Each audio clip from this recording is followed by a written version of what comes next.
நான் இப்போ ரீசெண்டாக ஒரு நீயா நானா ப்ரோக்ராம் பார்த்துட்டு இருந்தேன்.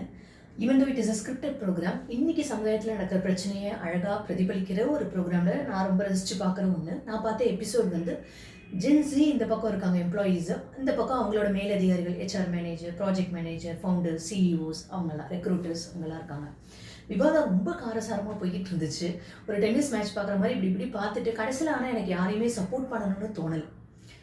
ஏன்னா 2 ரீசன். இந்த பக்கம் ஜென்ஸி வந்து திருப்பி திருப்பி சொல்கிறாங்க. எப்படி சொல்கிறாங்க அப்படின்னா, நாங்கள் தான் உங்கள் வேலையை நீங்கள் சொன்ன டைமில் டெலிவர் பண்ணுறோமா இல்லையா, அப்புறம் என்ன பேச்சு அப்படிங்கிறாங்க. இந்த பக்கம் இருக்கிறவங்க சொல்கிறாங்க, ஒரு ப்ளீஸ், ஒரு சாரி, ஒரு தேங்க்யூ, இதெல்லாம் கூடவா உங்களோட லாங்குவேஜில் இருக்காது அப்படின்னு இங்கே ஒரு ஆதங்கம். இதை திருப்பி திருப்பி பல வகையில் சொல்கிறாங்க. 2 different set of generation with 2 என்ன சொல்கிறது, vast difference in expectations and constraints. இந்த பிரச்சனை கண்டிப்பாக இருக்க தான் செய்யும். ஸோ ஒரு சின்ன ஒரு இன்சைட் மட்டும் நம்ம தரலாம். ஒரு எம்ப்ளாய்மெண்ட்க்கு, ஒரு ஒர்க் பிளேஸ்க்கு வரவங்க 3 கேட்டகரி தான்.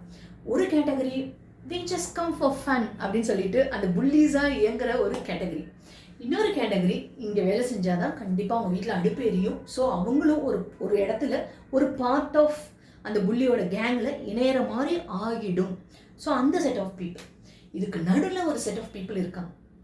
எனக்கு ஜாபு முக்கியம், கேரியர் முக்கியம், I am a self motivator, I am a responsible person, நான் கம்பெனிக்கும் கான்ட்ரிபியூட் பண்ணுவேன், எனக்கும் கான்ட்ரிபியூட் பண்ணிப்பேன், நானும் வளருவேன் அப்படின்னு சொல்லி 1000 கனவுகளோட அப் டு டேட் ஆகி ஆகி ஆகி வர அந்த செட்டு எத்தனை கம்பெனி அழகாக யூட்டிலைஸ் பண்ணிக்கிறாங்க.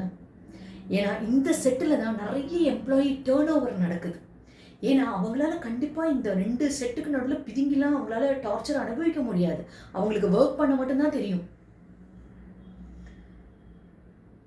ஒரு ஆர்கனைசேஷன் கல்ச்சர் அப்படிங்கிறது எல்லாரும் அங்கே மதிக்கப்படணும் ஈக்குவலாக. எல்லாருக்கும் அங்கே வேலை செய்கிறதுக்கான ஒரு சுமூகமான அழகான சூழ்நிலை இருக்கணும். ஈவன் ஆவரேஜ் பீப்புளையும் தூக்கி விடுறது மாதிரி அந்த சப்போர்ட்டிவ் எக்கோசிஸ்டம் இருக்கணும். இந்த மாதிரி ஒரு ஆர்கனைசேஷன் கல்ச்சர் இருக்கிற இடத்துல நீங்கள் லாயல்ட்டியை கெஞ்சி கேட்டெல்லாம் வாங்க வேண்டாம்.